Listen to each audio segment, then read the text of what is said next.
Alright then, welcome race fans to Sim Racing Mania's round number 1 of their new GT3 season.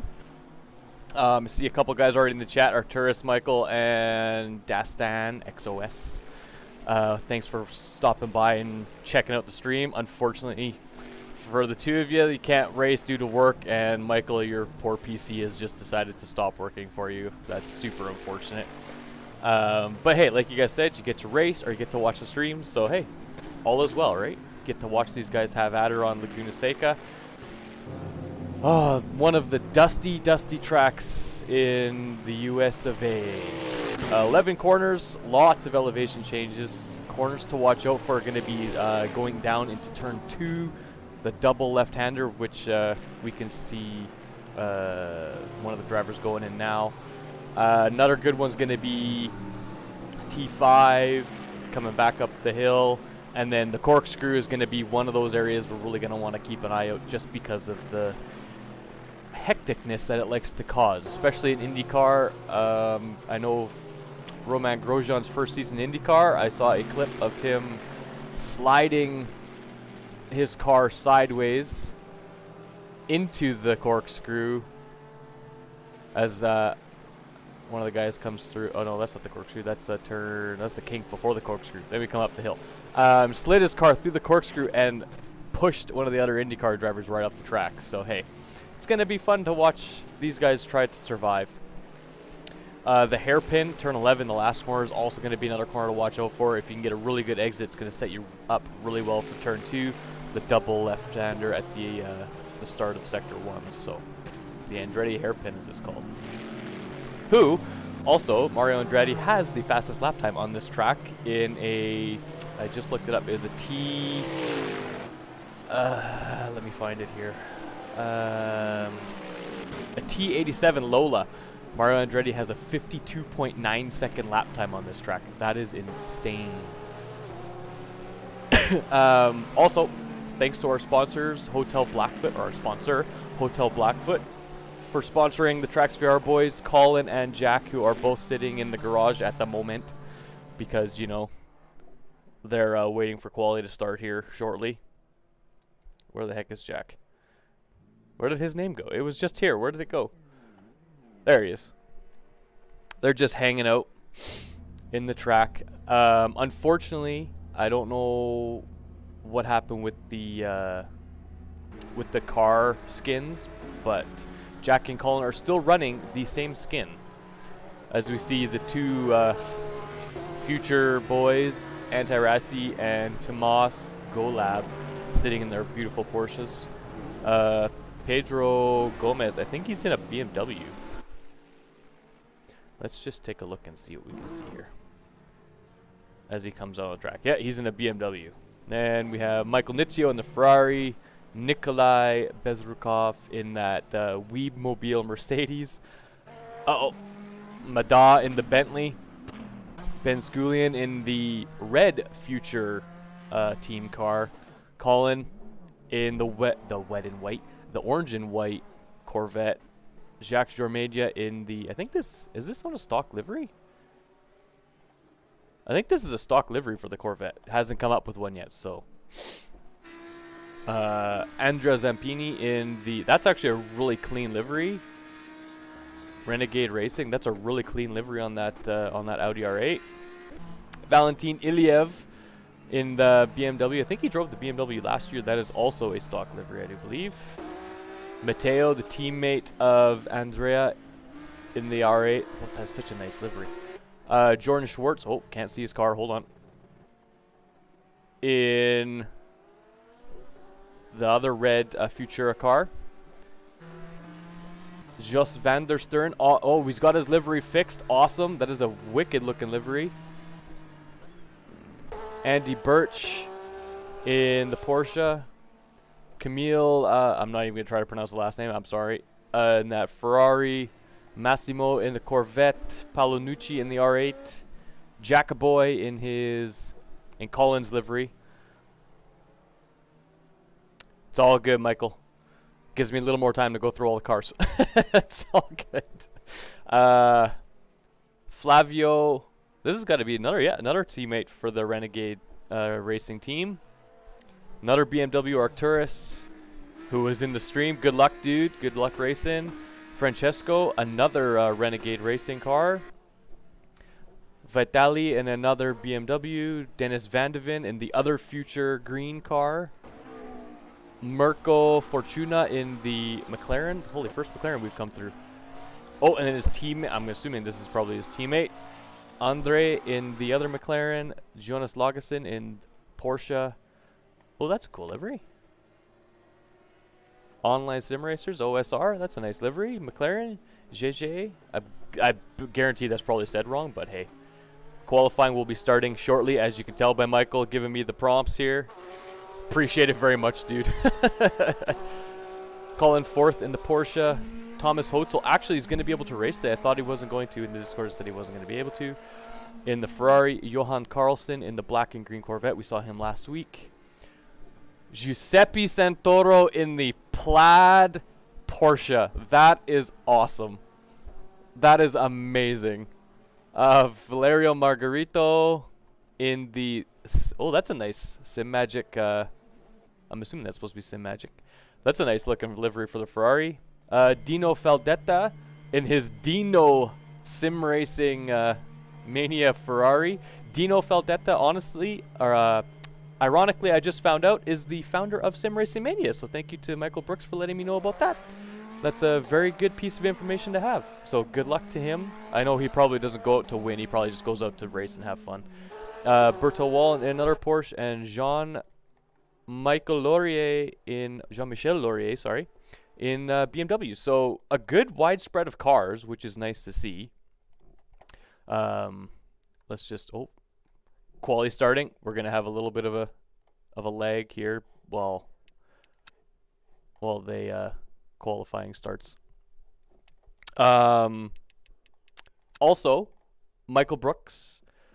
Let me just look at the message you sent me here.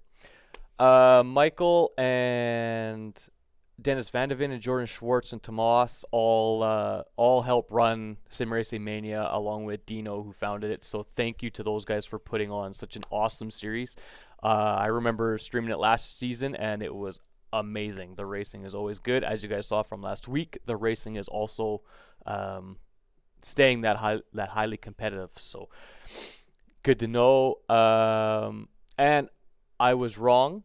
SRM uses their own custom BOP for all the cars, so there is no OP BMW like I was mentioning last week. Safety car is going to be used for their outlap for every track, including Le Mans. Yes, we all know Le Mans is very, very long, but hey, allows the drivers to warm up the tires, and they're going to play a lot more strategy into fuel and stuff. So, Colin Sanders, good luck, my man. Oh, there are no live stewards. This is something I did not know. I thought there was. So any penalty that we see drivers getting will be caused by track cuts or speeding in the pit lane. And then other penalties such as penalties from crashing and stuff, they get applied after people submit reports and stuff like that about incidents. Also, Michael wanted me to put in a fun fact about him. He wanted to run the Radical this season as a meme, but his team wouldn't let him. So Michael is not racing in the Radical, unfortunately for him. Although I will say, I drove it the other day, and it's actually a really nice drive. It's not hard like a lot of people say. It's actually a really nice drive. It's nice and smooth. It's not too bad. A little bit squirrely in the back end, but nothing major. So definitely need to keep that in mind for people that want to just try something different. All right, so qualifying has started. Where is my boy Jack on my page here?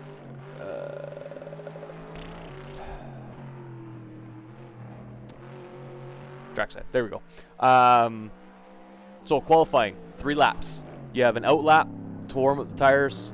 Then you have your hot lap, which is your push lap that you want to do good on, and then you have your in lap. That's all you get.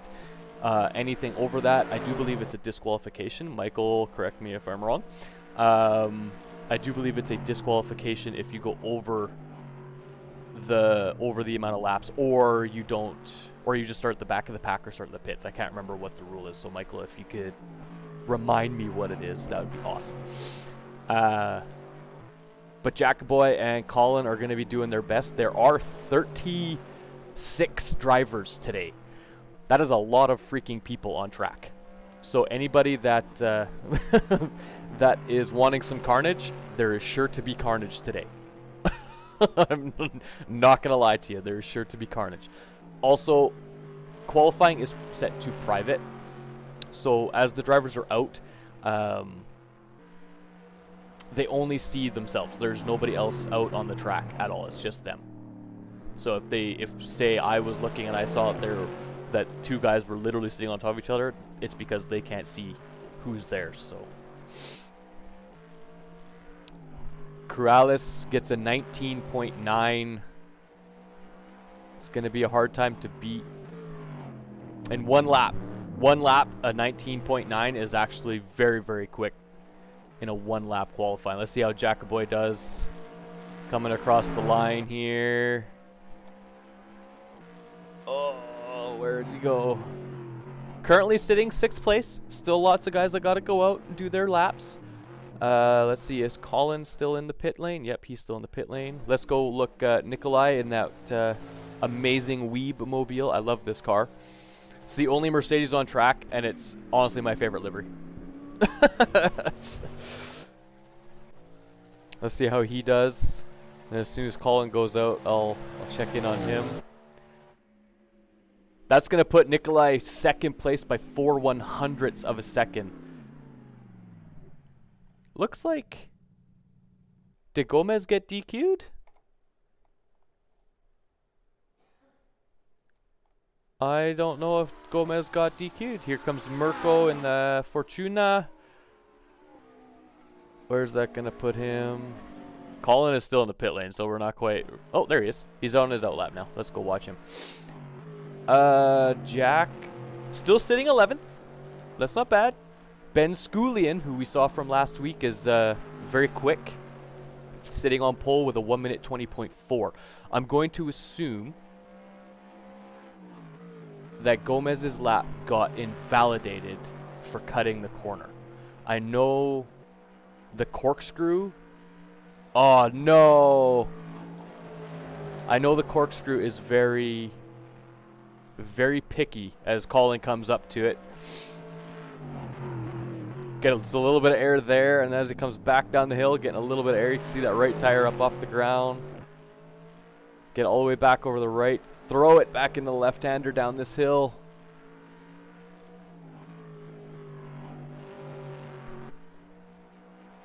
And all he's got is the hairpin. Let's see where he finished. Where he comes out. That 1 lap pressure to do a good lap on your first lap, or on your only lap, I guess.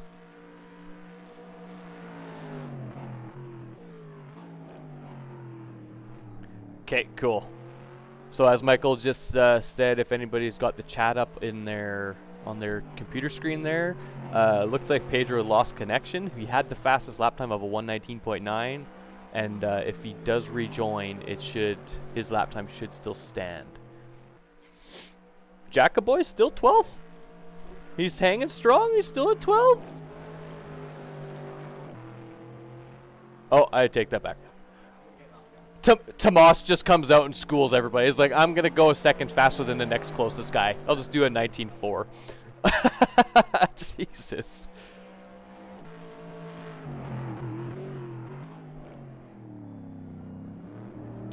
Colin's teammate is Jack. Jackaboy, one of the employees that works here. So we're wishing both of them luck today. As Colin comes in the last 2 corners. He's got just the hairpin left.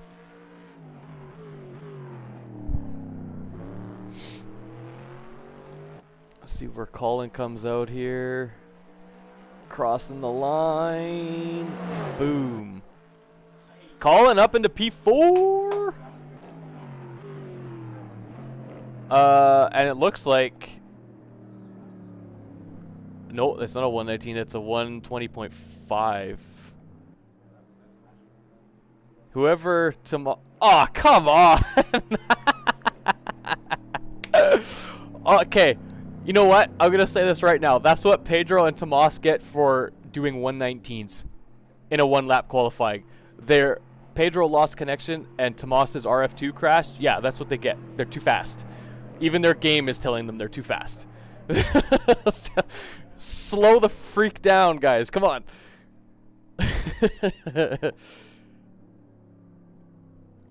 That is actually really funny. I can't believe that. Both guys that get into the 19s, both of their games crash. That's so funny. Oh, okay. Oh, Pedro's back.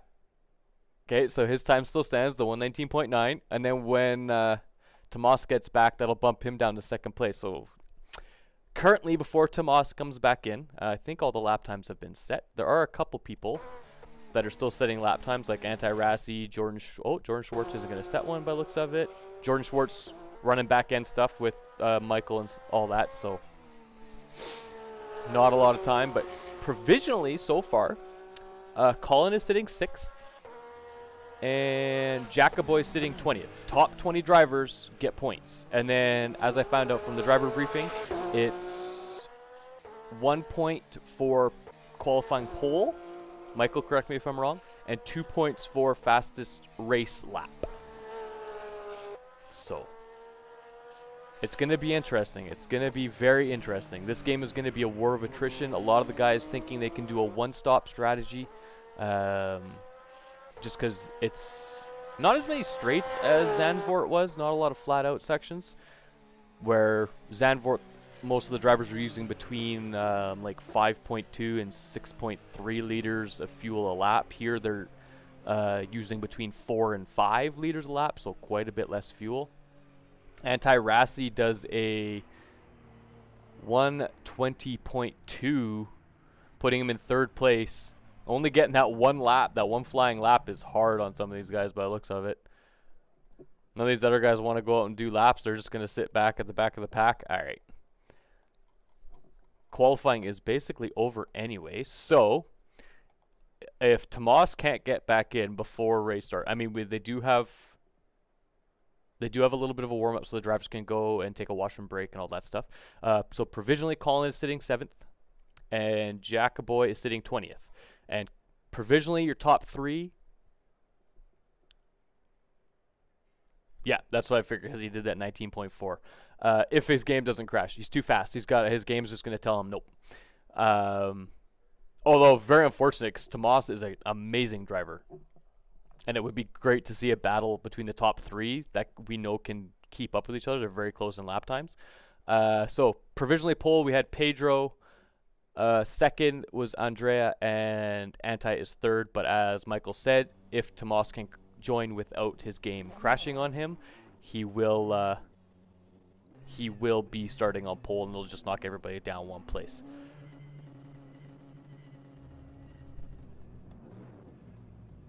As some of the guys are going out on track, maybe.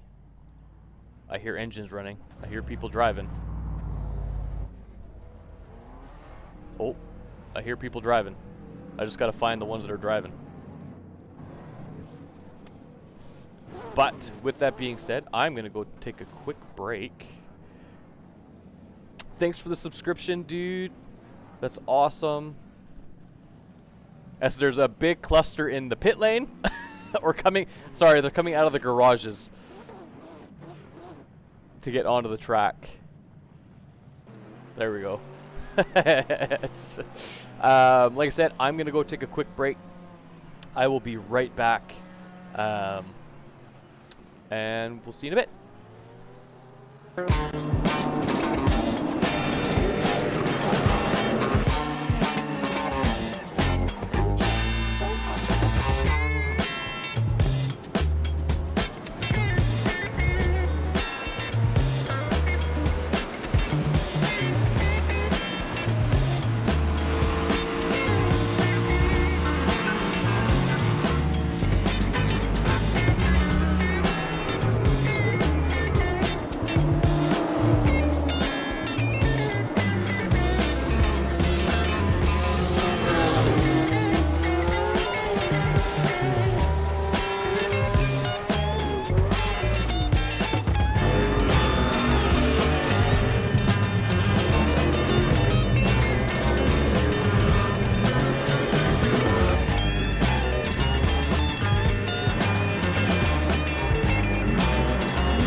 Alrighty, yeah. Sorry, Michael. I was out. I forgot to turn the desktop audio back on. My bad. Is Colin out on? Is anybody out on track other than these guys? No, everybody's still sitting in the garage. People just driving around. Let's go on board Dino for a bit. Let's watch him in that Ferrari. We gotta give the founder some love here. Come on.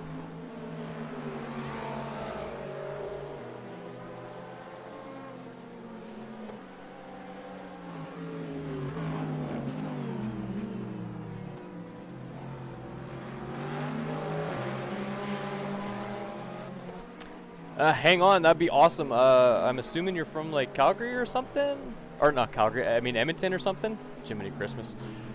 I live here and I don't even know the cities around here.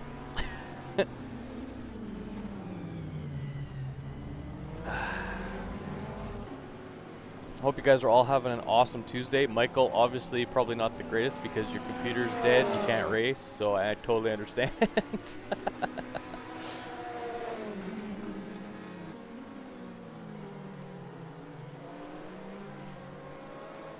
Did Tomas make it back into the lobby here? Let's see.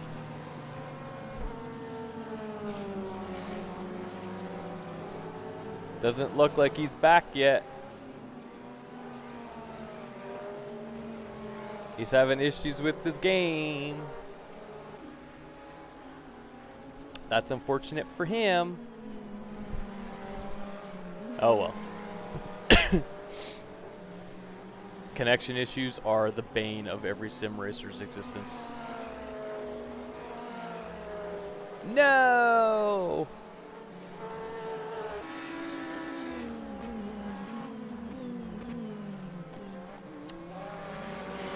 That really sucks because yeah, Pedro joined back in but then got DC'd again, so that's really unfortunate.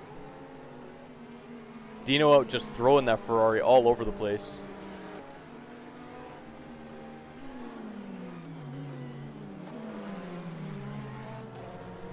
Oh, there's Colin. All right, let's go on board with Colin for a bit and see how he's doing. Oh, coming in practicing his pit stops maybe.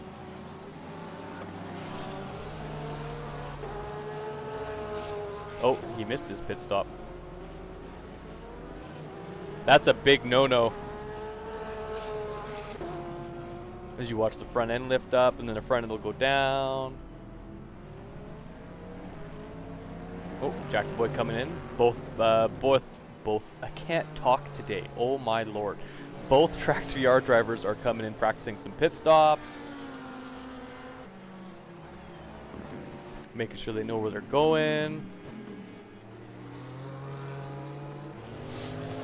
I love the views and the corkscrew, getting to see all the cars get some air and stuff. Oh, one of the future cars. Mr. Schwartz. Yeah, this corkscrew is going to be somewhere you don't want to pass. Jeez, that Porsche gets a lot of air through that corkscrew. Maybe that's why they're so quick. They're not on the ground for most of it.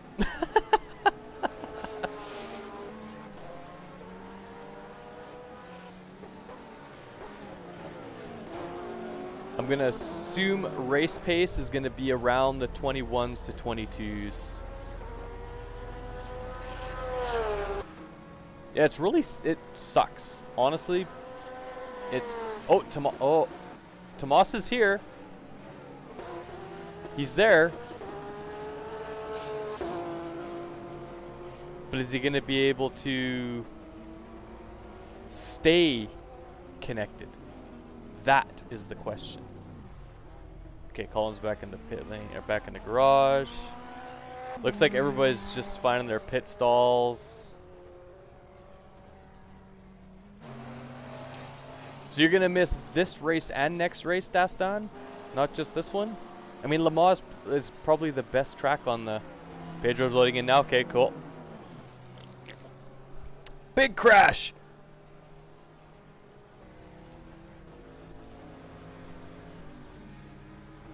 Maybe we'll get lucky and we'll catch some of those big crashes on screen. I mean, I don't hope anybody gets crashes like that, but if they do, I want to make sure, I want to try to get it on screen. I want to see it happen.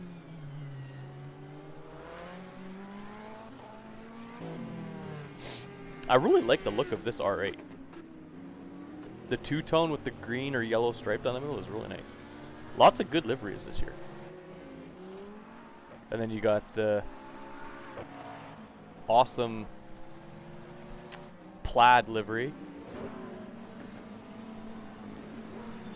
Jean-Michel? Whoa! Oh, warm-up is over, that's why. Okay, I gotta remember to turn this down a little bit because when it screams at you to put them on track, it is loud. So, just beware, headphone users. I'm gonna try to get it. I'm gonna try to make sure it's turned down.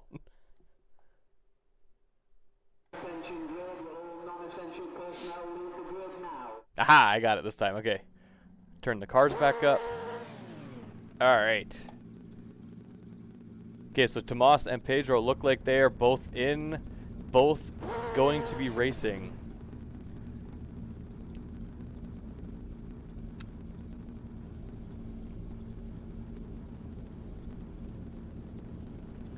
Yeah, it really would be sad to see him DC again. 30 seconds till drivers go on track. Already see some of them loading in. Jackboy's already out there. Where is he? There he is. In that white. He's sandwiched between two Porsches. Two teammate Porsches he's sandwiched. Colin up there behind the future BMW. The red future BMW. Future Red is the team name, I think. And then the future green Porsche up front. And then we have our formation lap. And then our go lap. So we get to sit and watch as the drivers all go around here. We're gonna do this. We'll hop on board with Jackaboy here. We'll hang out with him for a bit. To the schmokin' lad. It's not Andy, it's Jack. Jack and Colin are teammates. Unless you're talking about Andy Birch. He's there.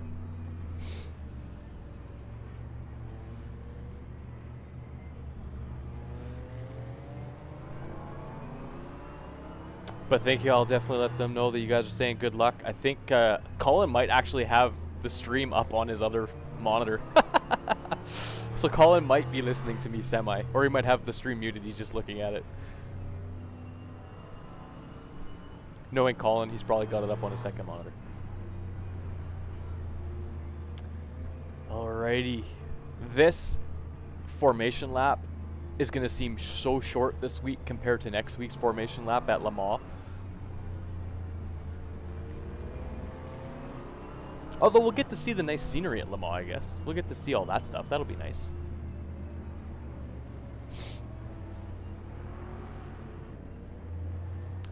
There's going to be so much hectic craziness going on in the corkscrew. If there's a big group like this on the first lap, it's going to be a nightmare trying to get through there safely. But all good drivers know, it doesn't matter about the start of the race, it's how the end of the race goes. And an hour and 15 minutes, that's a long race. Oh, Michael, that's a good point. Is Le Mans going to be an hour and 15 minutes, or is it going to be an hour and 40? Because I think last season you guys did a longer Le Mans race, right? I was just thinking about that, because Le Mans for an hour and 15 is not going to seem like a very long race. I mean, it's still going to be a long race. An hour and 15 minutes is still a long time to race. But when you have an extra 25 minutes in there, that's an extra, like, 8 laps-ish. All right, here we go. It's go time. Colin got a penalty. No.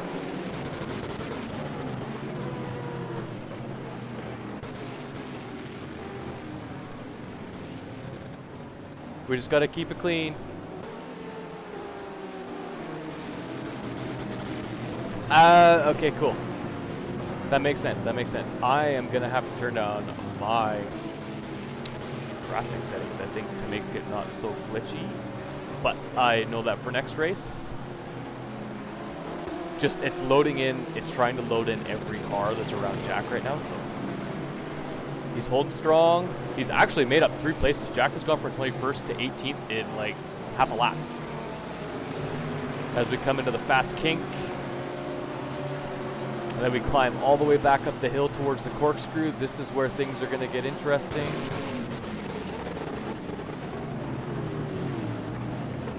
Everybody's gonna bunch right back up, and then we're gonna power back down the hill. Corkscrews honestly is so much fun in VR. I highly recommend it. If you guys haven't tried VR racing, I highly recommend it. Definitely, if you're in the vicinity of Calgary, Alberta, then I highly recommend coming down and seeing us. You get to meet Jack. You might not get to meet Colin because he works a lot. But you might catch him on a weekend when he comes in. So, but Jackaboy doing good. Let's go see where. Yeah, Jack's all the way up in 17th. Colin. Colin had to serve a pit stop, I'm gonna assume. Yep, drive-through penalty. I don't know what for.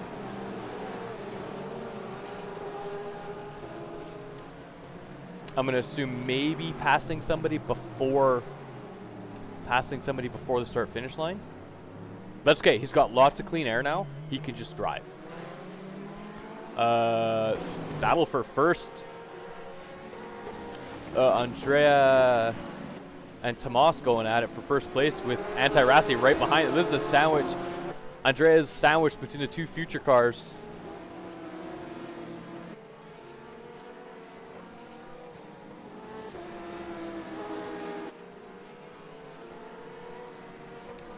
Yeah, the server is in Europe, so it's going to help that stutteriness a little bit, but it's also loading in all the cars, right?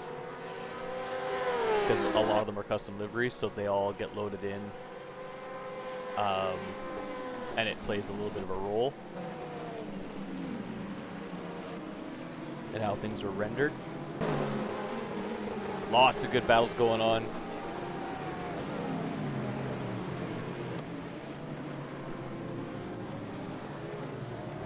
It's going to be, Laguna is a really tight track. Like I said, there's only 2 decent passing opportunities, and it's going into turn 2, coming down the hill. Good dive bomb opportunity. Oh, this freaking...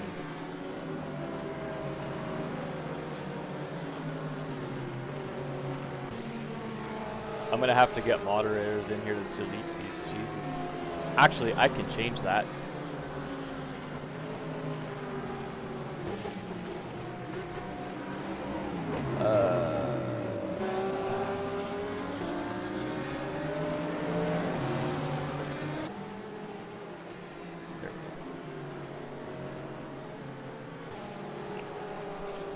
There we go. No more of that bull crap in the chat, guys. I apologize. Alright, back to the racing. Sculian staying the fastest lap time of the race so far. Obviously, it's only like 3 laps in, but Jackaboy coming up. He's catching up to this pack, but he's got a massive pack behind him. Look at that gaggle of cars. Holy.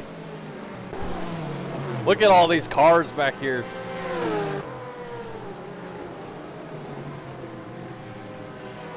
Like I said, going into turn 2, this is going to be a good pass. Oh, no! Oh, he saved it. He managed to save it. Joss managed to save it.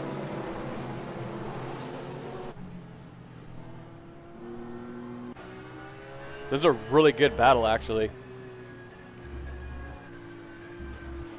Oh, a little bit of a lag. By the looks of it. That looked like lag to me.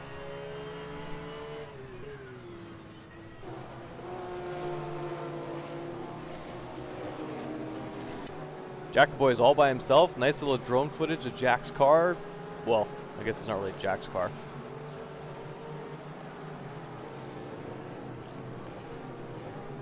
It's Colin's livery, but Jack is driving it. Kill bot with fire. I know. I get them on my personal streams once in a while too, and they're so annoying. Oh, yellow in sector 2 already. Where's Colin? Has he caught up to anybody? Eh, he's kind of by himself. That's a really weird camera angle. I don't know if I like that camera angle. It's a combination of things. Dastan, my stream is like OBS is fine, and I'm not dropping any frames. It's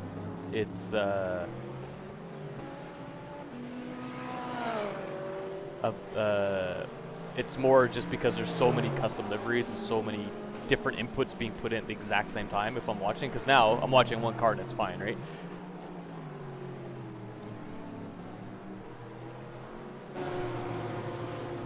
See, now we get more cars and it's a little bit stuttery, so it's a graphics thing. I just got to turn the graphics down a little bit. Something to note for Le Mans, all good. And yes, Michael, I totally agree they should need to do something. Joss is making his way through the pack slowly but surely. I like how that car is not bright chrome like it was last week. That was probably the issue with the liveries. How is our battle for the lead going on here? Oh geez, there are 5 guys battling for first place at the moment. Well, battling for like a share of the podium. I got Tomas leading, Andrea in second, Antirasti third, Ben Sculian in fourth, and Michael Nizio right behind Ben in 5th place. So top 5 all within about 2 seconds. Like that is, as we watch Ben, oh, he thought about making the move. Going to that kink, making a move into that kink is not, it's a little bit too brave in my opinion.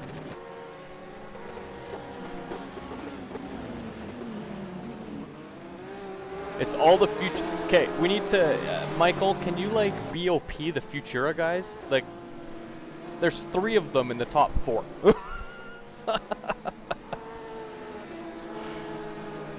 I mean, there would only be 2 of them, but Tomas managed to get back in, so hey.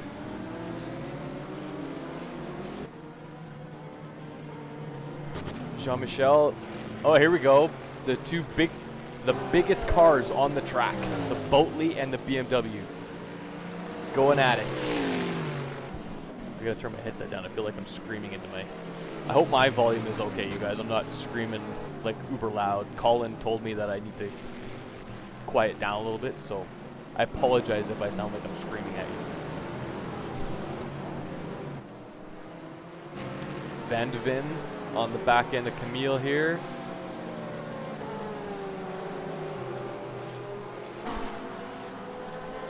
Jackaboy sandwiched between 2 Porsches again. Well, these are the same 2 Porsches he was sandwiched between off the start.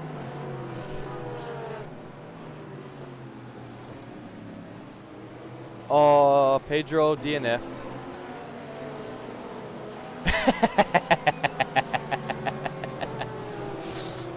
Okay, but still, you're all fast. And yes, I understand you wanna do that. Oh, Pedro DNF'd. He DC'd again. His internet connection. Do we know? Like, I wonder where Pedro's from. It could be where he's from that is the reason why he's got such crappy internet.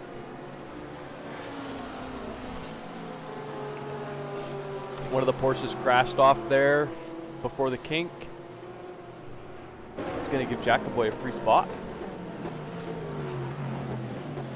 You see a little bit of lift coming up the hill, and a lift as you come back down the hill. That is awesome. And feeling that in the wheel when you come down the corkscrew is even better.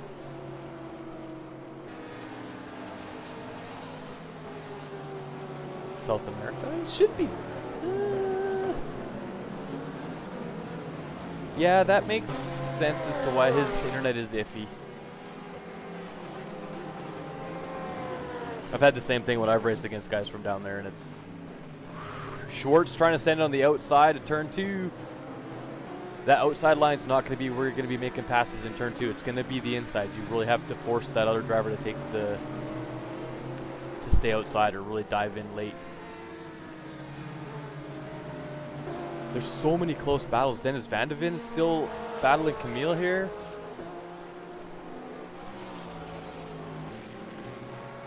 Battle for first is still the same guys. They're actually pulling a gap from 6th place. That gap has gone down to about 2.2 seconds now instead of the like 1.8 it was last time I looked.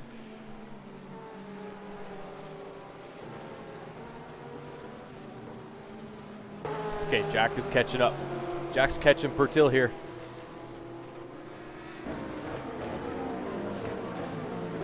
Not gonna make a move going into the corkscrew. Looking to try to stay close, come into the hairpin, and having a good exit to try and have a good pull into the turn 2.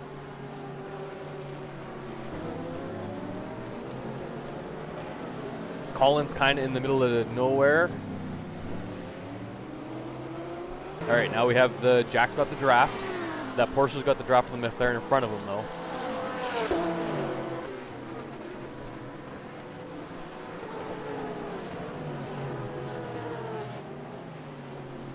No, it's still too far away going into the braking zone. That's okay. I still think the Corvette has one of the best cars under braking, but since the most recent release, BOP release on R Factor 2, I haven't driven all the cars since then, so I don't know if that's been a change. And obviously your guys' balance performance is different than RF2's is, so it is what it is, right? Jack's doing a good job of keeping up with these guys. It is going to be a battle of attrition because everybody, like I said at the beginning of the stream, everybody's going to be trying to go for a one-stop strategy if they can. Obviously, the less stops you have, the faster your end of race time will be. But you're going to have to really watch the fuel, and you're going to have to go with the mediums and the hards instead of the softs and the mediums. So it's going to be strategy is going to be a real thing here. Jack coming into the hairpin. How close is he? He's about half a second behind. He's not that far behind.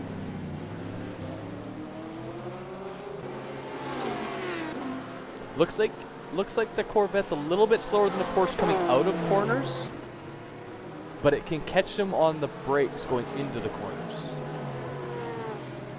Yeah, like Jack makes up quite a bit of room just under braking in the Corvette. But the Porsche with that extra top end just pulls away, so.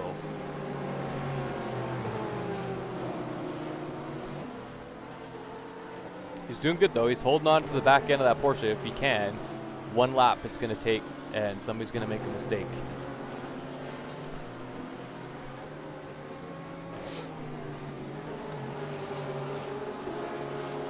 Let's go back up to the lead 2 cars. They're pulling away. Tomas and Andrea are pulling away a little bit from the group behind. I don't know if that's team orders to let to make Anti kind of back up the rest of the pack, so Tomas can kind of just pull away and only battle with one car instead of multiple.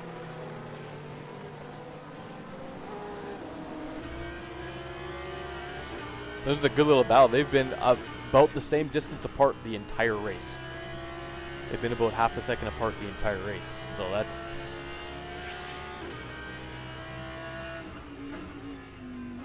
pretty good. And Schoolian is right on the back end of Anti-Rassi, so future and future red.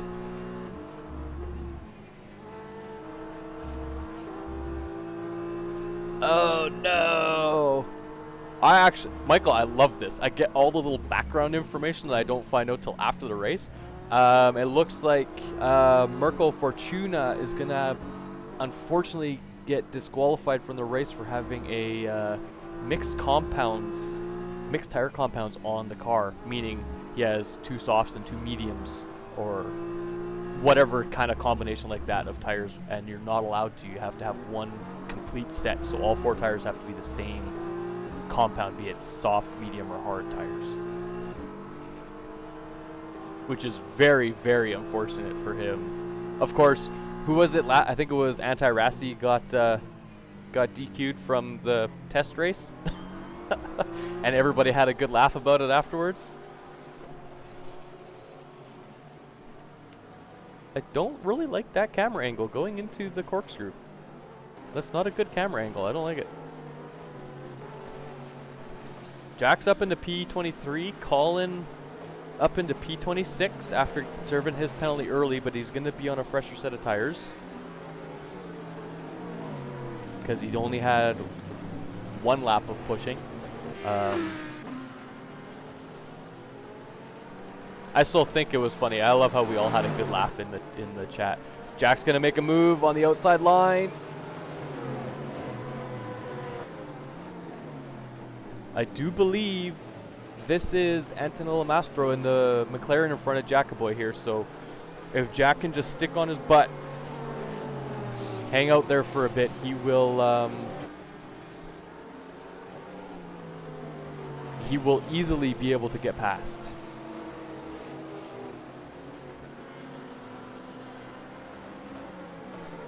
Jack's doing a really good job. I know Jack, with the amount of cars that are out here, Jack was telling me he was pushing for a top 20 just to get some points and to stay on track. I mean, that is the #1 goal of every race, is to stay on track and not crash. Here we go, here we go, here we go. No, he's doing a good job. Oh, going wide. That's going to be a free spot. See, he's just got to stay in somebody's mirrors just long enough, and they will make a mistake. Just like that, free spot for Jackaboy up into P22. He's got Colin 4th coming up behind him, but he's got a 7-second gap to Flavio in 21st place. So he's got lots of work to do to catch up to 21st, but he's also got to fend off Colin 4th behind him. Now where's our Colin Sanders? There's our Colin boy. Tracksvr Colin. He pushing quite a bit. He's up only 6 seconds behind now instead of like 9. So he is pushing hard, trying to catch up. Where's the other battles? Mirko's actually in a battle with Massimo Sorelli right now. McLaren versus Corvette. About half a second gap. Dennis Van de Ven. Oh, we just caught the tail end of that incident. I don't know what happened. Oh, there's cars all over the place in the corkscrew. Oh no, looks like Dennis has some damage after that too. I really don't like that camera angle that it gives you.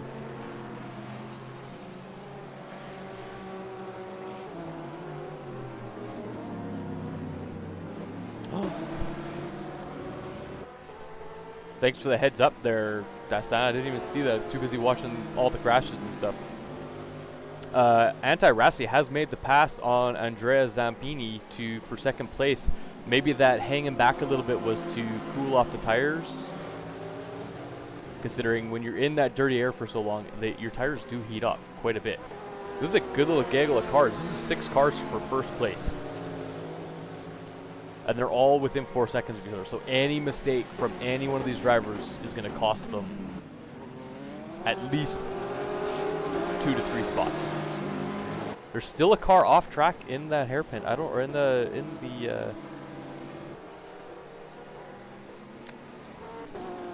know who it is.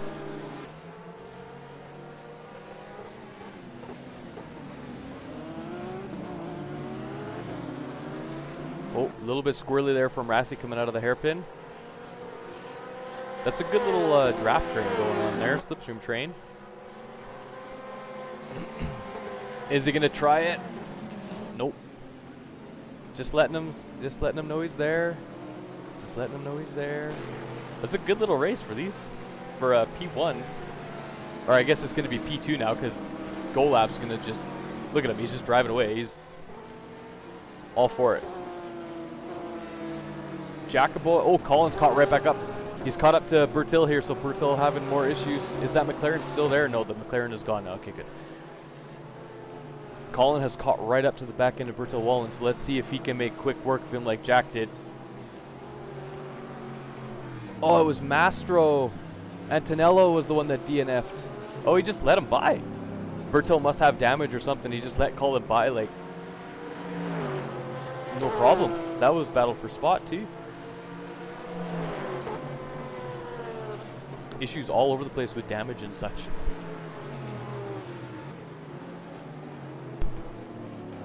There's going to be lots of issues with damage and everything on this track, as we've already seen. The corkscrew is claiming its victims. And We have 50 minutes left in the race.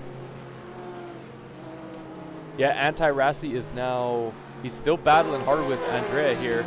And Tomas is slowly pulling out a little bit of a gap. That gap is now 1.2 seconds instead of the 0.6 that it was before. But I mean, all these guys, like Nikolai at the back of this pack, they're all within,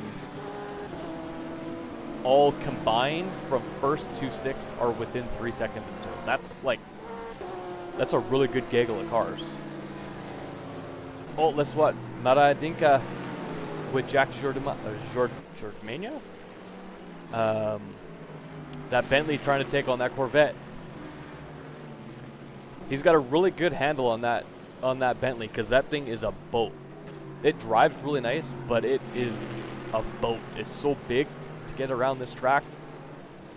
Don't send it in the kink. Don't send it in the kink. Good, he's not going to send it in the kink. That would have caused certain death. I'm almost sure of it. I'm just going to keep my eye on the live timing for the top group just to see.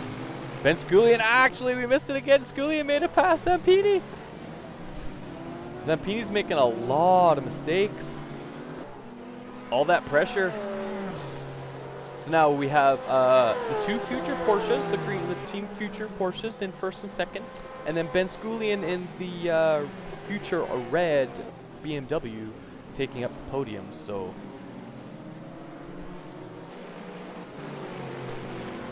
why does he make mistakes when I'm watching other battles? Like,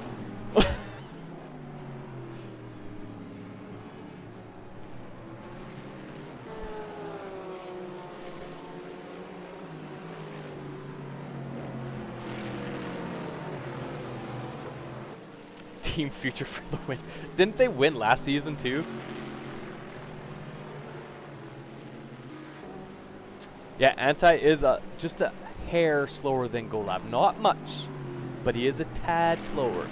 Let's holy, Jacoboy's made up a lot of room on Andre there in that other McLaren. And Colin has made up a lot of room on Colin fourth. Oh, we got Colin versus Colin. Here we go. Let's see how many times I screw this up.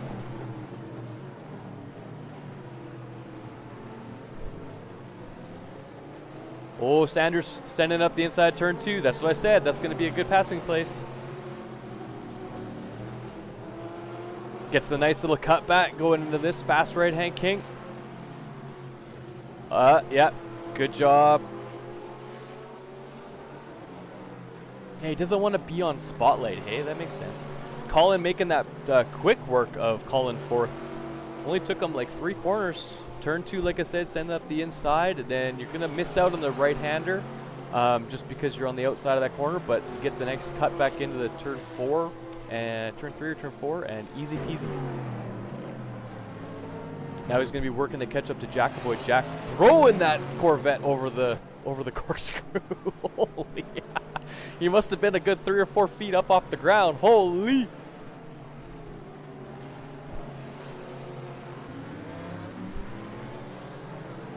Oh, that was a nice little send. Ben Sculian is right on the back end of Anti-Rassi now.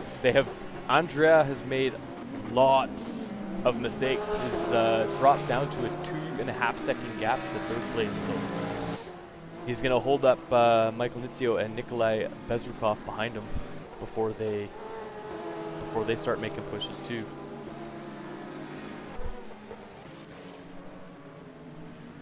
Jean-Michel, looks like my dog got ahead of him. Oh no, they've still been battling the same way.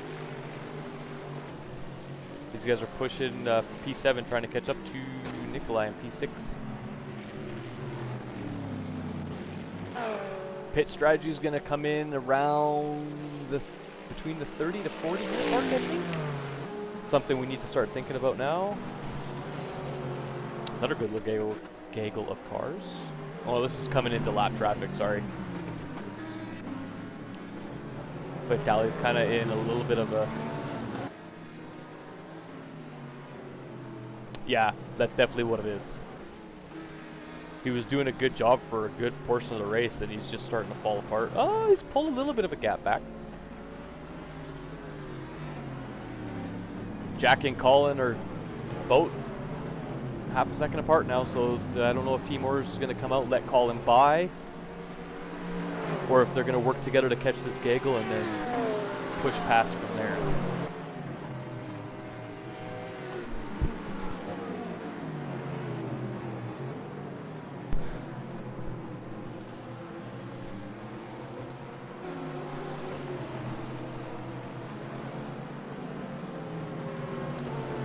Oh, the softs will fall off huge, yeah, on this track especially. This track is not kind to tires if you don't take care of them. Looks like they come into some lap traffic. Yeah, Colin's gonna, Team Orders come out. Colin is being let pass by Jack. Passed by Jack? Yeah, that's what I was trying to get. Yeah, thank you. Jack let him pass. Jeez. And then Colin's going to make quick work of Andre. Oh, this is going to be insane. Colin getting a little bit of dust on his tires, a little bit squirrely going to the braking zone. It's one-time tire wear, 2 times fuel wear. That was a little bit sketchy. I thought Colin was going to bin it there. I was a little bit scared. He's going to, yeah, make the move. He's going to have to get a cut back here. Stay in the draft. It looks like the Corvette is actually a better car than the McLaren at the moment. Let's see what Colin can do going to turn 2. Not quite close enough to send it, but is he going to take the tight line? Nope. Where am I here? Andre has closed the door and parked that car around the apex the way you should. Pit strategy is starting to come in now. There are a lot of people starting to pit. So currently Colin and Jack sitting 18th and 19th with the pit strategy starting to come out at this point. So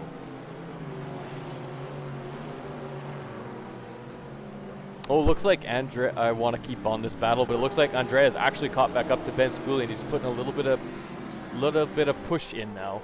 He's kind of hit the afterburners. Maybe I'm going to assume maybe his tires were a little bit hot from all the battling and holding off multiple cars and fighting to take a place at the same time.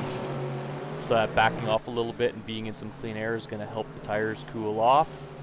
And then he'll be able to do another push, which is what it looks like he's doing. So Schoolian is right on the tail end of Antirassi now, but Colin is right on the tail end of Andre. Oh, he's going to have a better exit maybe. Let's see. Coming to turn 2. Now McLaren got a little more top end. Colin going to go for the dive. Nope. He's going to keep the tight line though. Yep, just like he did to Colin 4th. Although he didn't have to take 3 corners, didn't have to take an extra 2 corners to make it stick. He made it stick coming out of turn 2. Very nice pass from Colin there. Antirassi made a mistake. Oh! Ben Schoolian and Zampini both made it past him. Rassi has made a mistake. The battle for second is real, you guys. This is amazing. And that's allowing Nizio and Nikolai to actually catch up quite a bit. Although Tomas is just kind of pulling away. Schoolian's actually caught right up to him. Oh, we're coming to some lap traffic. Ooh, this is going to get interesting. The lapped cars are going to make the battle for the lead very, very interesting if Ben can keep on the back. Leg spike? I can understand that, yep. Another sim driver's worst enemies. That and DC. Whoa! Big spin in the corkscrew. I didn't even see who it was. It happened so fast.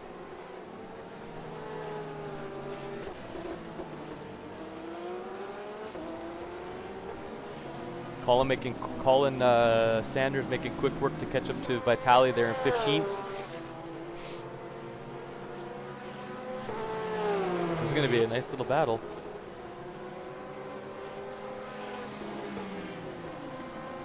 Is there any other battles here? Valerio Margarito. gets an easy pass. I'm going to assume, oh yeah, the Corvette's going in for a pit stop, so that's why Valerio got that spot so easy. But this is a nice little gaggle here. Valerio Margarito, Jos van der Sterren, Massimo Cirelli. The one car, that black Porsche behind Jos, is actually a lapped car. So it's the Corvette, the BMW, and the Ferrari that are in the little battle here. So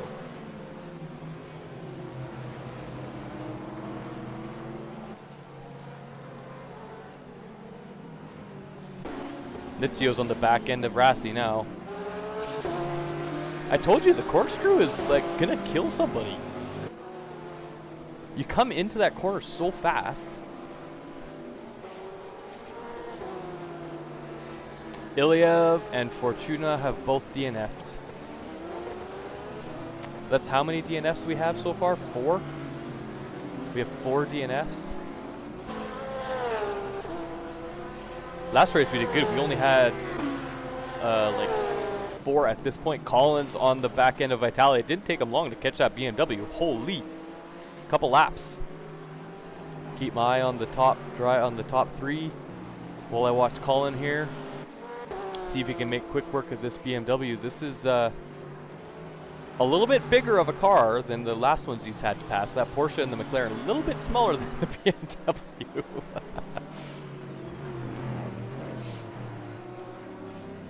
I remember everybody still has to make one mandatory pit stop to change tire compounds. At least one mandatory pit stop. So if they can make it on one stop strategy, then we're good from there. And Colin also had a drive-through penalty right off the start, so he's making a push to make up lost time. Since starting 8th place, he's all the way back up into 16th, but still has to make a pit stop. With Jacoboy coming in the back there behind one of the, was it Rampage Racers? No. What's the Audi?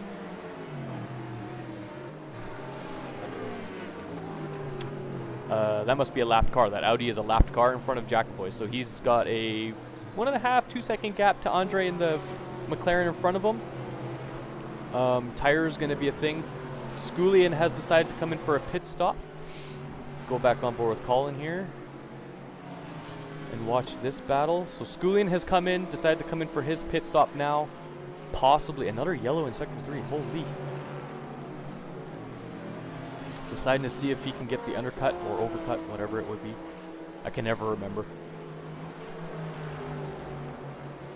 This BMW of Vitali Vit doing a very good job of keeping Colin behind him.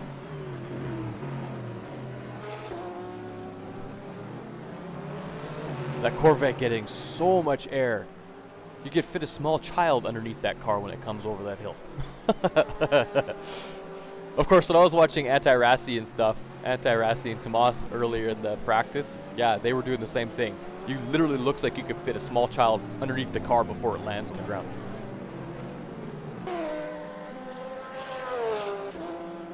Jacoboy coming up the back there, coming out of the hairpin. Might be doing a little bit of fuel saving now so he can stretch his stint out a little bit longer.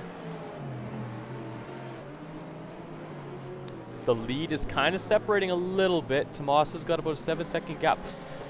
Corkscrew again. I almost guarantee that yellow in sector 2 is the corkscrew yet again.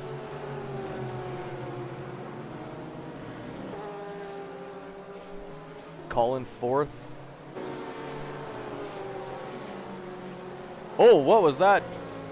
Little bit of a love tap there for Ben from Colin 4th on Ben Sculian. 4th forcing Sculian off track. Sculian coming out in the cold tires, fresh pit stop, so his tires are going to be cold. But we know he's got the pace, so he should make quick work of Colin 4th there, as Colin Sanders is right on the tail end of that BMW coming into the corkscrew. Taking a much wider line, coming into this corner, getting a way better exit. He's going to be able to send it up the inside of this fast right-hander, making it stick. It's all about keeping that line now for the hairpin. Park it on the apex. Very nice move. It's all about that line. That was a very, very nice line from Colin through that corner. with all the pit strategies, he's up into 10th place now. Whoa. Jackaboy, more pit strategies coming in place. Jackaboy's getting some free spots. He's up into 12th. Remember, Colin and Jack still both have to pit, so we have to keep that in mind. Yeah, these guys are coming in for their pit stops. I figured as much when I saw the... And then let's give GoLab a little bit of time here to be on screen, I guess. Him and his teammate behind him. I get a little bit of screen time just because. As a lot of the leaders except these two have not come in for their pit stop yet. And neither has Nikolai and Mada have not come in for their pit stops yet. So the top 4 right now still have to pit. Colin pulling out a good little gap now to Vitali behind him. Oh, I don't know. I wasn't even looking at my screen. It looked like he just forgot his braking point. That's okay. Still held the spot. I don't know. He must have just forgot or got a little bit squirrely. That's unlike Colin, though. Yeah, Ben Sculier made quick work. Oh, Jordan Schwartz gets a penalty. Not one of the mods. No. Okay, where are my battles here? Oh, he's in the pits. Jackaboy's out on track still. Colin's in the pits, so Colin's making his pit stop. Pit strategies are coming in now, so there is going to be, I'm assuming, there's going to be team calls. Colin's going to come in for his pit stop first, then Jackaboy will come in after, I'm assuming. Dennis Van de Ven, I'm not going to say he's slow, but he's currently the slowest of the 3 future team cars. Although it doesn't really matter because only the top, as Tomas is coming for his pit stop, and Antirasi is coming for his pit stop. Nikolai, out of all of the lead cars now, Nikolai is the only one that has not pitted as of yet. So I don't know if he's just got a really good handle on the fuel saving on that car. I have no idea, but Jiminy Christmas, he's going long ways.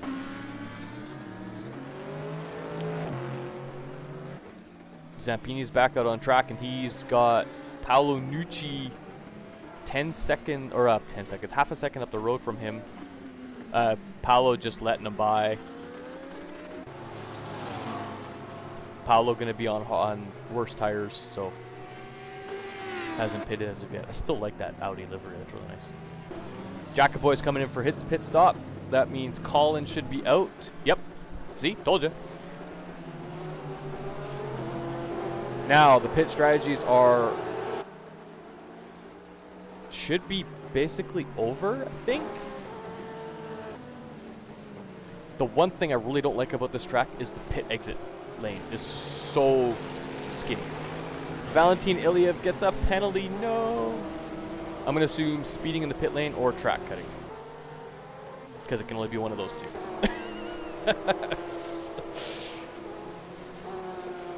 I was like, let's go on board with Antirasi. We're already on board with him.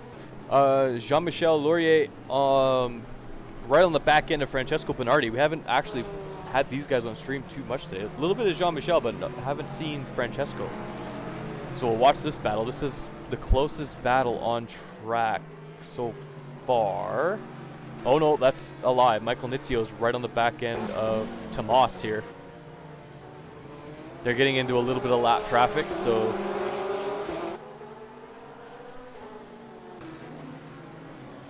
Jean-Michel gets a better exit out of the...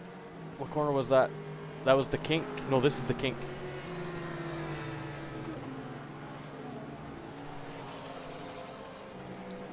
Colin's in 16th at the moment. Came out in a good spot. And Jackaboy came out in 18th. Holy. I would say that's a win for both of them. They came out in really good places. They didn't actually lose that much. I mean, Jack actually gained a little bit. And Colin actually gained a couple spots too. Nikolai has finally come in for his pit stop. Alright, where's that gonna put? Where is that gonna put everybody? So he's gonna lose, Nikolai will probably lose about 45 places. I don't know how long a pit stop is. I'm assuming it's about 45 seconds. We'll see when he comes out of the pit lane. But I'm trying to keep my eyes on things here. Jean-Michel is doing a very good job of keeping on the back end of Francesco. BMW versus R8. Two German manufacturers going at it. I love it, I love it, I love it.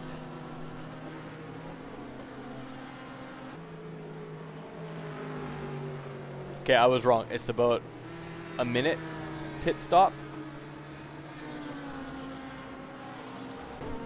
Okay, he's coming out. So yeah, it was about a minute and 10 seconds. So we only lost 5. He's only gonna lose 6 places.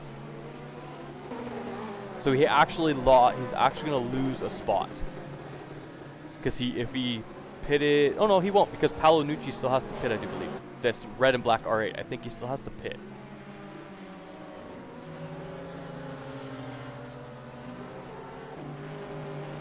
Unless he's going for like a stupid long, like a really, really long first stint or second stint. I don't know. I didn't really pay attention if he pitted earlier. So Colin Sanders all alone in no man's land. He's got a 22-second gap to Massimo Sorelli in front of him, and Jackaboy in 17th here has a 5-second gap to Andre Kananowicz in the McLaren in front of him, and then like a 10-second gap to the car behind. So they're both kind of in no man's land at the moment. The bright orange livery of Jos van der Steren has caught up to Dennis van de Ven, and then these two have a big massive gap to the next guys in front of them. So and I missed the pass, seriously. Francesco, wow, that was weird. Two the same BMWs on screen at the same time. Then I go back to Francesco, and we had two of the same R8s on the screen at the same time. See? It's like we're doing practice. All the teammates are right beside each other. Yeah, I kind of figured. Schoolian did come out in a really weird spot. He came out in a lot of traffic. He might have. He probably, yeah, he might have just splash and dashed. And then he might be coming out on, actually, let me see what tires he's on here. Hold on. Zampini's on the medium tires at the moment. So maybe he's going out to try to pull some time, and then he'll come in and fuel. Tomas actually lost a lot of time. He lost 2 spots after that. Ben came out in the same spot, but Ben came out in a really weird place. He came out in traffic, which kind of sucked for him, but...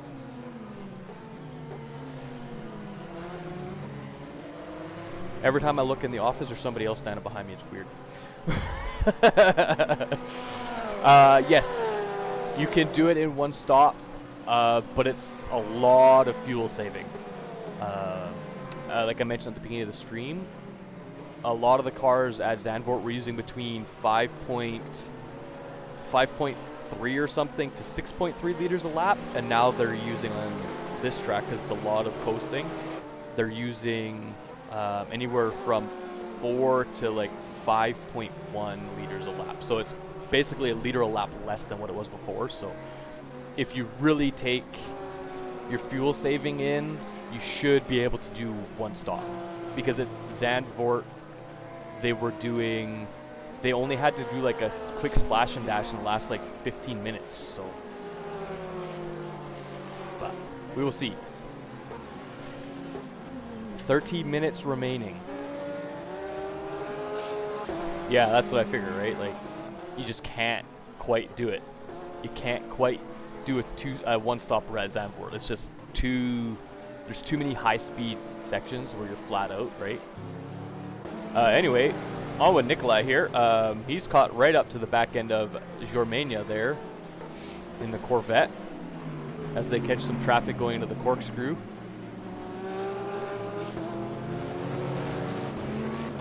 Let's see what happens between these two. Let's see if they can if he can make quick work. Jack and Colin still having massive gaps to the guys around them.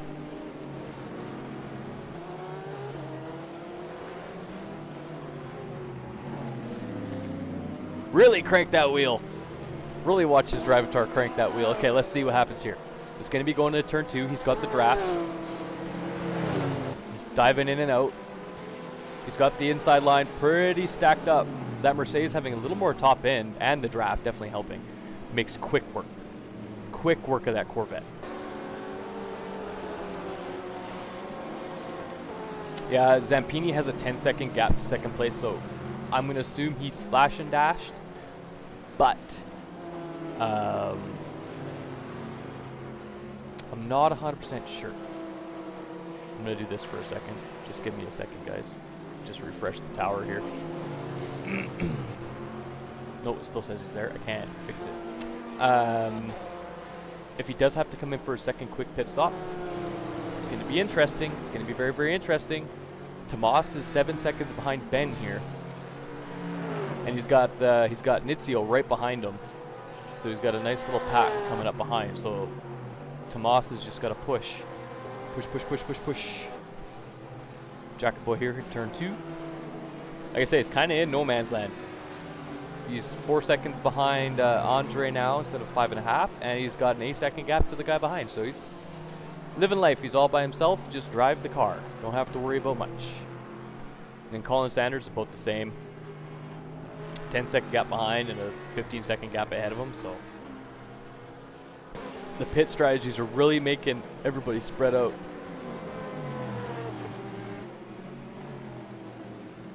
Everybody's really spread out. The smallest gap is actually this one that we're watching right now. Jack Romania is only a second behind Nikolai.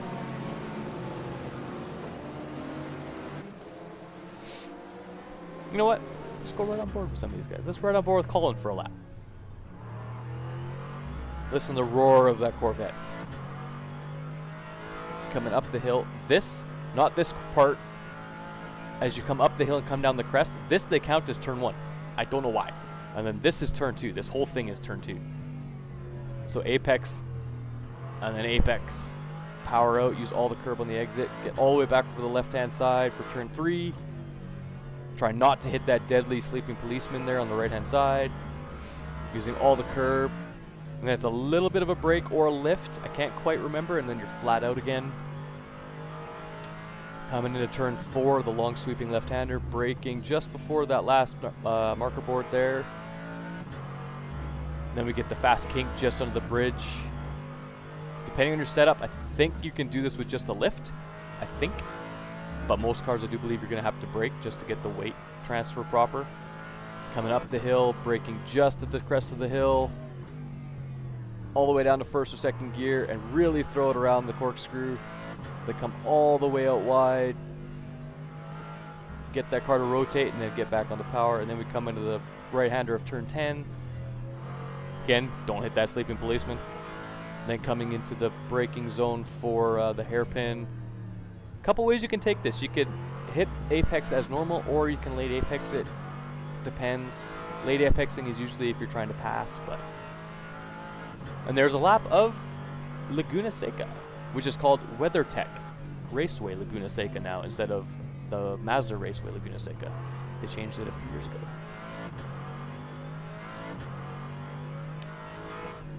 The top 3 still have their massive gaps. Let's go on board with where are we here? Jean-Michel Laurier. I'm gonna say that Corvette of Jack here. Whoa, I don't know what happened there. They just swapped places twice. There must be a little bit of lag or something going on. Because it looked like Jean-Michel made the pass really simply, and then all of a sudden... Whoa, the Corvette getting all squirrely coming out of the hairpin. It's going to allow Jean-Michel behind him to really catch up. Coming to the braking zone at turn 2. Jean-Michel sending it up the inside. That was a brave move. Holy... Side by side coming to turn 3. And he kind of just squeezed Jack just a little bit, I think. Just a little. It was a fair move, though. He squeezed them just a little bit, but I would call that fair. Oh, Jacoboy's starting to catch up to Andre. He's only got a 1.6 second gap. He's pushing hard.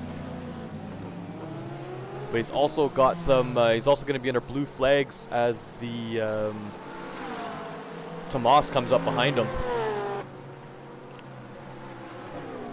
This is going to be interesting. Let's go back on board with Jacoboy. Where is he? Turn 2, not a good place to let him by. If it were me, I would let him by before turn 4 if he's close enough. But he's not quite there. Maybe after turn 4, before turn 5. As Tomas goes off track, and then Nizio right behind him goes off track. This is why I tell people to not follow the driver in front of you. Because if they go off track, 9 times out of 10, you go off track as well. A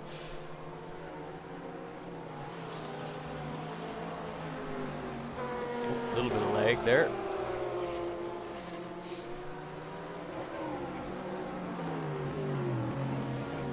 Well, I haven't dropped any frames this stream, so that's good. I love the look of the cars going through the corkscrew. Jack up into 15th. Jack has made up 6 spots since the start of this race.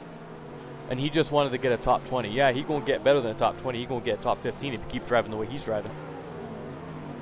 Colin, with all the adversity after that penalty right off the start, and having to serving his drive through like first lap, he's actually back up into P13 now, so he's driving his heart out. Nizio is in a future sandwich. He's got Tomas right in front of him, and then Anti-Rassi right behind him. So this could get interesting very quickly, very quickly. And they still have lap traffic in front of them. So Jacoboy there, as you saw the white and orange Corvette down the road there, that is Jacoboy. He's gonna have to make room under blue flags. He doesn't want to get a. I think it's a stop and go. It's a stop and go or drive through. I can't remember for ignoring blue flags. But he's got some good pace because these guys are having a hard time catching. Of course, Golab is also trying to keep Nizio behind him, so he's driving very defensively, as you can see, taking the inside line, going into the hairpin, into the corkscrew there. Jack is also catching up to Andre right in front of him there in that McLaren.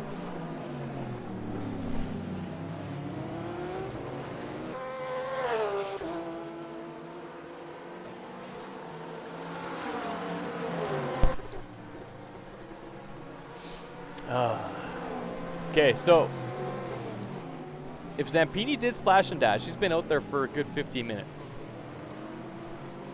And Nizio's got Anti-Rassi and Tomas in front of him. This is going to be an interesting battle, as Tomas has actually caught up to Jack again before he went off. So we'll see what happens. I think the dirty air caught him a little bit off guard coming off of that Corvette going into turn 5. Jack letting him by. Yep. Well done by Jacoboy. Easy peasy. He's going to lose. He lost quite a bit of time, though. But that's okay, because that McLaren's going to lose quite a bit of time to Jack when that lead group, or the P3 group, catches up to him. So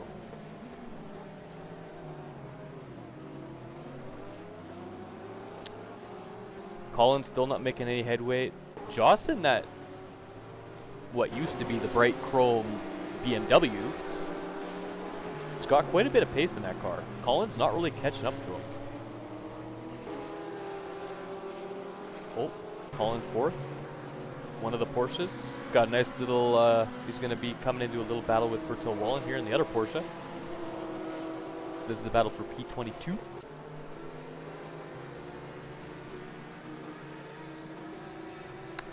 I love the drone footage on this track. There's no trees in the way. It's just track and cars. Coming into the corkscrew. Yeah. That right there was probably the perfect camera angle for the corkscrew. That was amazing. Why can't they always be like that?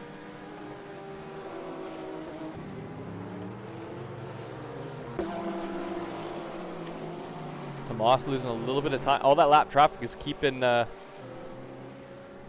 Tomas from catching up to Zampini up there, or Ben Sculian up there actually. But Sculian's also lost a little bit of time. This is honestly the closest battle on the track. Oh shit. Almost got a little bit hectic going to the corkscrew. Saw a little bit of contact. Obviously nothing major. Let's go on board with Mr. Antarasi here to see if we can catch some drama. Especially going into the hairpin. Listen to the sound of that Porsche engine.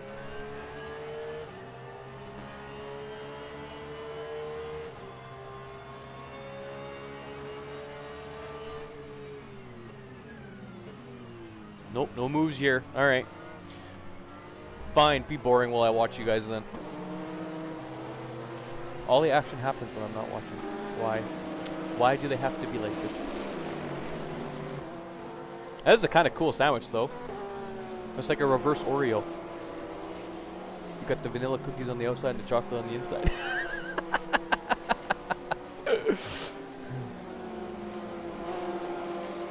How many DNFs have we had so far? 5? 4 or 5? Only 4! That's not bad. That's not bad. Considering I thought we were going to have a lot more than that. Alright, they've spread out quite a bit now. See how that Ferrari does. Jesus, that Porsche gets a lot of air. Holy. Oh, Van de Ven's in the pits. Where is he? Van de Ven in the pits. Colin has made up another position. He's up into 12th. Free spot.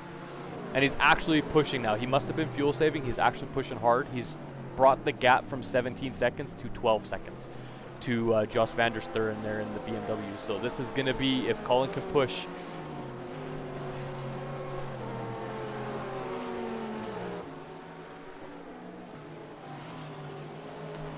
Look at Michael with all the, like, smarts here. It's about 30 seconds for a stop if he has to splash and dash. Well, Zampini's going to come out in 5th and in a lot of traffic. And I think Sculian's going to have this pretty much locked up. He's got a 10-second gap to the car behind.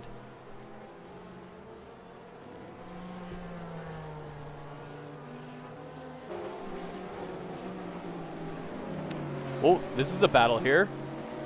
Jacka, this is going to allow Jackaboy to catch right up. Let's go on board with Jackaboy and watch the action unfold. Oh no, Andre goes wide. That's going to be a free spot for Jack. Oh, that's why. I guess, yeah, if you're not driving, you can be the strategist, right? I just hope you're a better strategist than Ferrari's team this year, because their strategists suck. Andre going wide is actually giving Jackaboy a free spot. Now he's just got to catch up to Dennis Van de Ven. He's actually, last season, he had lots of battles with Dennis. So both drivers going to really understand each other. Jos van der Steur has come in for another pit stop. Obviously, a lot of these guys not being able, or not fuel saving enough to be able to do a one stopper. So Colin is actually up into P10 and Jack is up into P12. All the guys making one extra stop.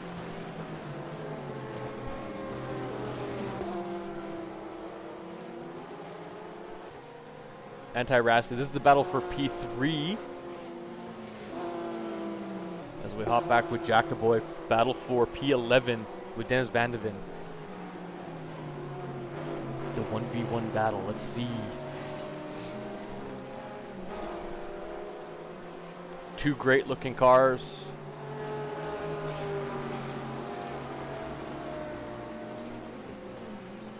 Yeah, I know I'm from North America, and I should like the Corvette more than the rest of the cars, but it's not my favorite car.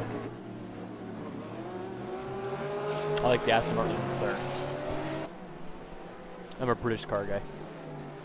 Unless it's like old school American muscle, then I'm down for that. But Jack's doing good. He's keeping that gap. Anti-Rasti has actually passed Michael Nizio for 3rd place. And oh, this is a good gaggle of cars. Holy. Coming to the hairpin.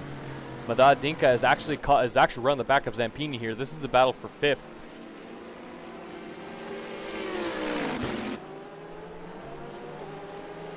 Lots of battles going on.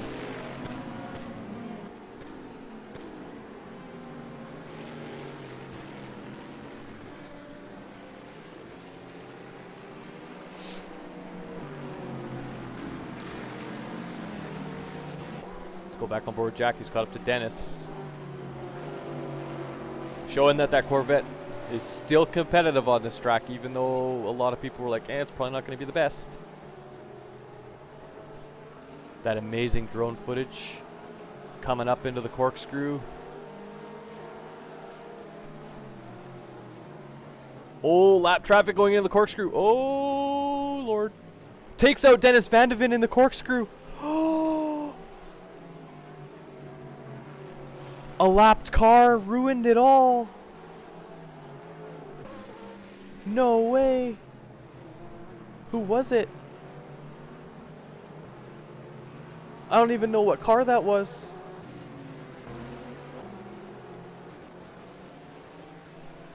That's definitely going to be looked into after the race. So just had a feeling. Let's watch this battle with Mada and Zampini here.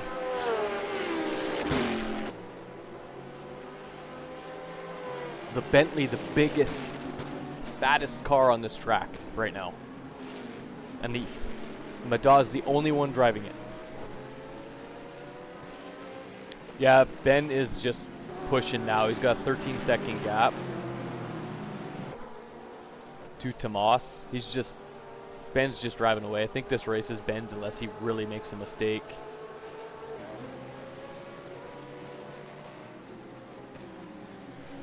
That was really unfortunate for Dennis Van de Ven. And unfortunately, my fingers weren't fast enough to catch it on stream.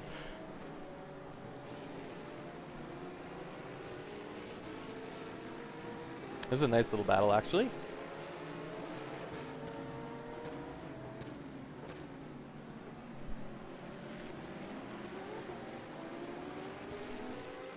The amount of air these cars get in the corkscrew is absolutely astounding. I know I've been talking about it for like the whole stream, but it's absolutely astounding. This is a good little battle, or good little group, I guess. Oh, geez. Massimo sent it on the inside of the corkscrew. I don't know if he just braked late or what happened there, but he's trying to make a move on Jos van der Ster in there in the BMW. And he's got Camille in front of him in that same liveried Corvette. So the BMW is now in a Corvette sandwich. It's almost like creamsicle. You got the vanilla and the orange. And that Ferrari is a lapped car, so we don't have to worry too much about that.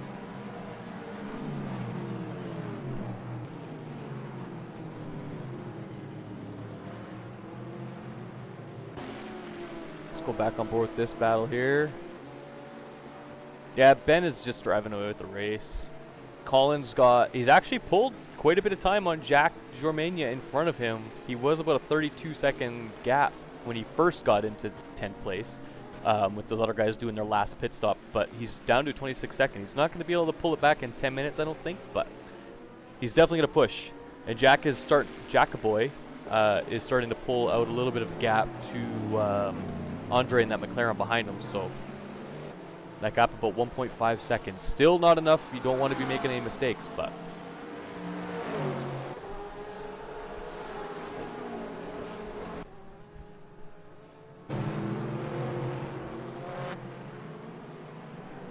Sculian's got a pit again? He's not going to have enough fuel? Or did he not change his tires?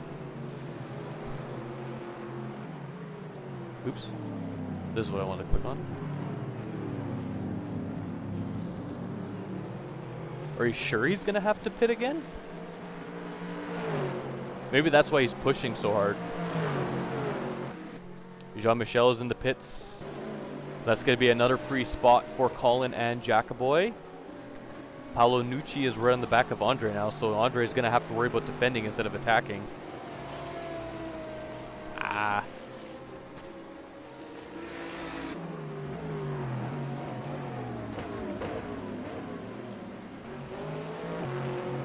Didn't save enough fuel, hey?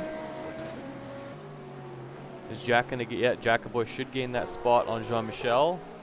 Okay, he's got 2 corners to go, yep. So Colin's up into P9 now. Okay, so... if Ben has to pit again, that's going to be... if he's just got a splash and dash, he's going to lose at least 2 spots. Maybe 3. So he'll probably go down to 4th. Madaw is losing a little bit of time to Zampini there.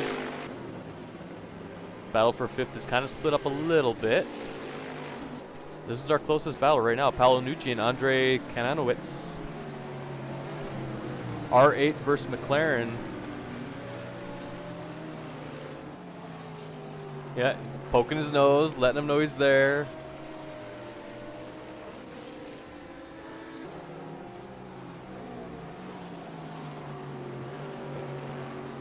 Oh, Jean-Michel Jacoboy did not gain the spot. He was a little bit too far away. That's okay though. Jack is still up 10 spots from where he started, so... I mean, he's driving like an animal out there right now. And his fastest lap time is a 23 flat. It's a good lap time. Oh, Andre getting all kinds of squirrely in the corkscrew. Coming around the right-hander. That's going to give Paolo here a little bit of a chance to catch back up.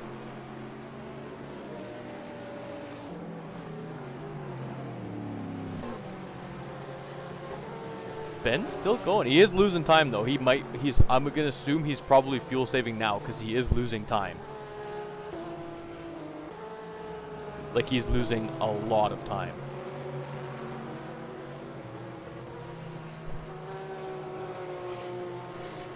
Another yellow in Sector 2.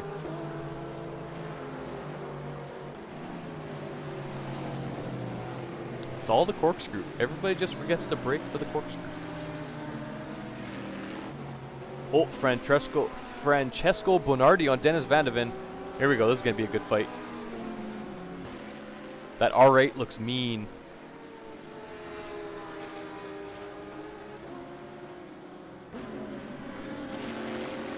He's got a good slipstream. Okay, then we come up to the fast left-hand kink. Oh yeah, there's Schoolian in the pits.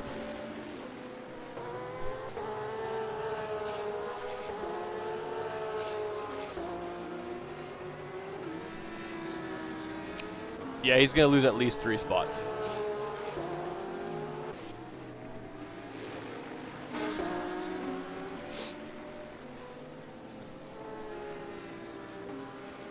Yep. Oh, he might lose another one.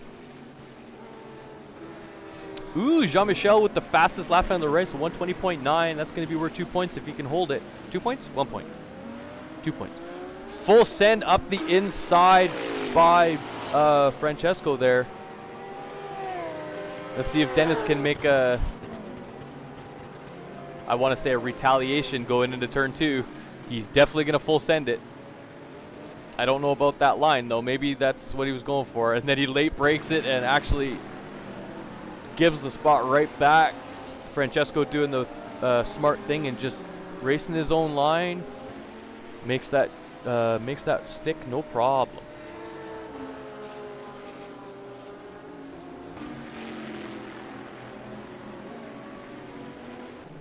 Oh yeah, Ben just did a splash and dash. Yeah, only lost 3 spots.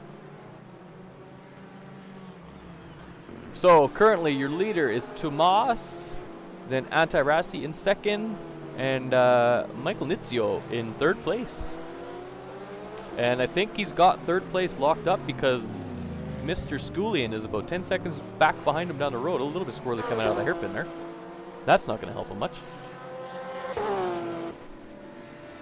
Nucci has not left Andre alone at all. He just can't make the pass, but he hasn't left him alone. He's just pestering and pestering and pestering, which is allowing that R8 of Francesco Bernardi behind him to catch up.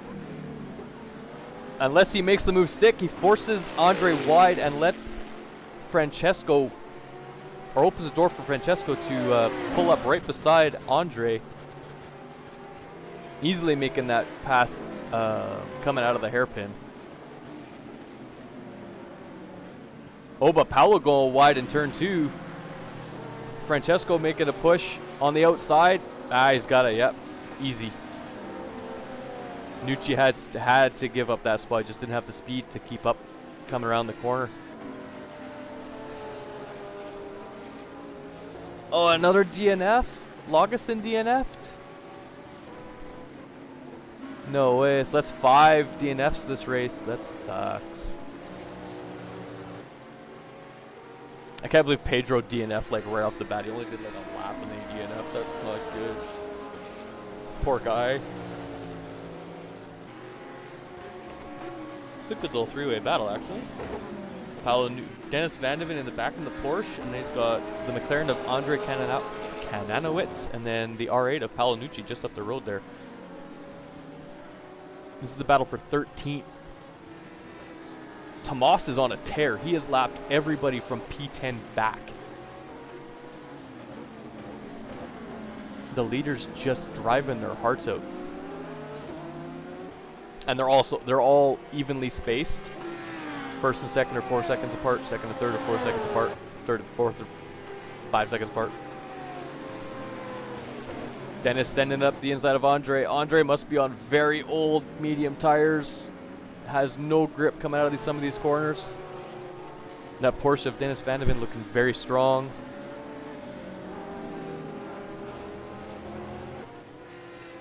Oh, we got Nikolai catching up. Oh no, that's Nikolai gonna lap these guys. So Nikolai's coming up into some lap traffic. Oh, that was close. Stayed on his racing line. Andre did a good thing. Stayed on his racing line. Very well done for both drivers. Let's give Colin a little bit of screen time. He's 12 seconds back, but we'll give him a little bit of screen time. Same with Jack. I mean, not that you can tell the difference because they both look the same.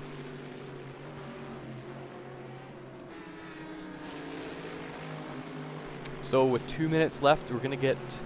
Actually, where's Tomas on track right now? He's just coming out of turn 2. So they're gonna get 2 more laps after this one. Depending on, no, they'll get 2 more laps for sure. This one and 1 more lap. Lots of race left. And now there are no battles. Everybody's too spread out.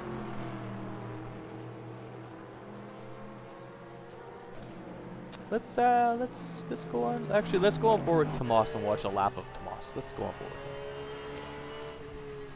Come in left-hand kink in that Porsche.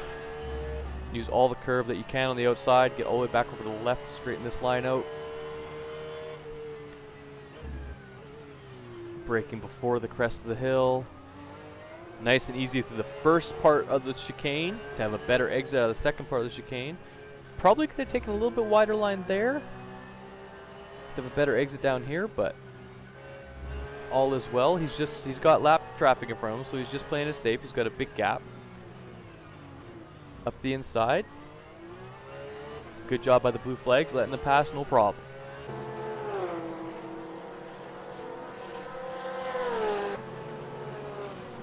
And his teammate coming up the hill behind him is going to come into more lap traffic.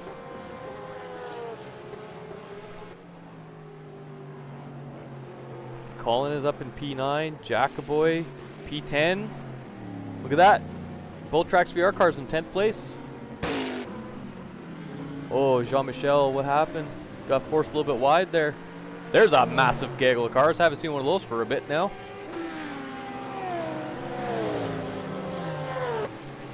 Nikolai here battling with Nizio. This is actually the battle for 6th place.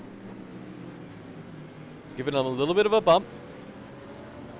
Then over rotating the car, they're side by side, coming to turn 3. Still side by side in turn 3. Alright, coming to turn 4, Nikolai is just behind him. Using that slipstream, he's gonna have to try to make a pass. Either this, it's not gonna be in this left-hander. for the kink. It's not going to be the kink. It'll have to be, he's either going to have to send it up the inside for the corkscrew or stay close enough, and that he hit too much sausage curb on the kink. That's going to ruin his chances for 5th place unless Nizio makes a mistake, which it doesn't look like he's going to. Nizio just playing it safe now. He's got 5th place or 6th place pretty much locked up. He's just got to drive it safe.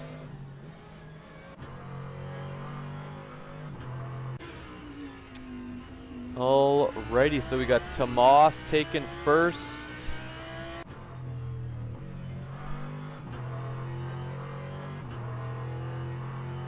Future 123. You know what? BOP them. You need to BOP Tomas especially. Come on.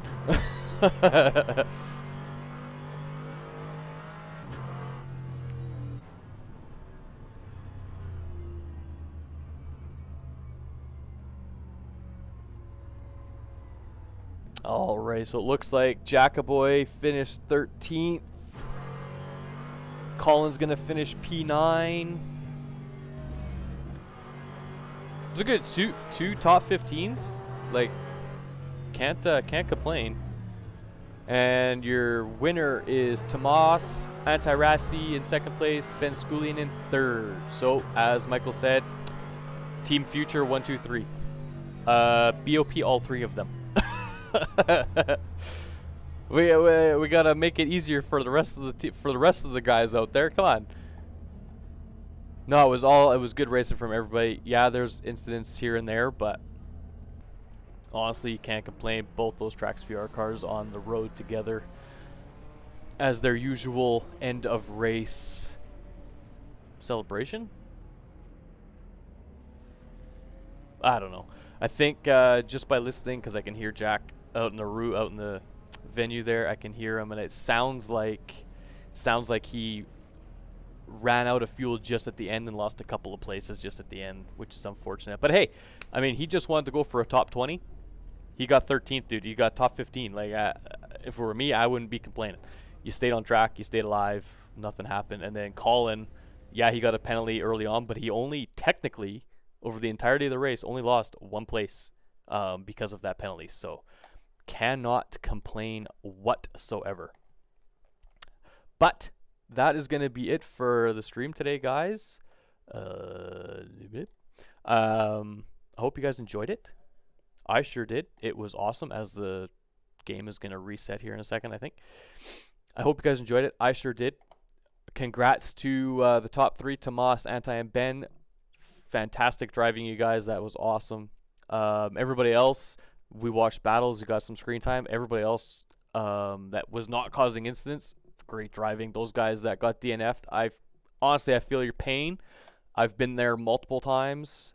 It's not a good feeling, especially when Pedro, you qualify first, dude, and you get disconnected like 2 laps into the race. I understand the feeling. But Le Mans is a different story. That is going to be a battle of attrition. So hopefully we'll see you guys all next week for Le Mans. It will be same day, same time, next Tuesday. Streaming at 1:30 Mountain Standard Time. And yeah, I'll see you guys then. Thanks to our sponsors, Hotel Blackfoot, for sponsoring Jack and Colin, the cars, for this series. Yeah, that's a good start for our boys. Congrats to the winners, and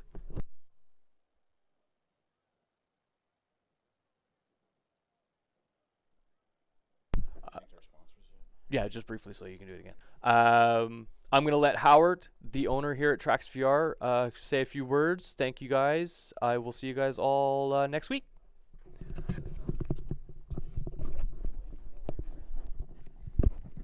Hey guys, it's Howard, owner here at Tracksvr and race team principal of the Tracksvr racing team. And just wanted to say thank you to SRM and everybody involved with that for another successful race. You guys are awesome. Thanks to all the drivers. There was some good, exciting, but mostly clean driving, looks like today. I do want to reach out and say thank you to our sponsors for the stream, Hotel Blackfoot.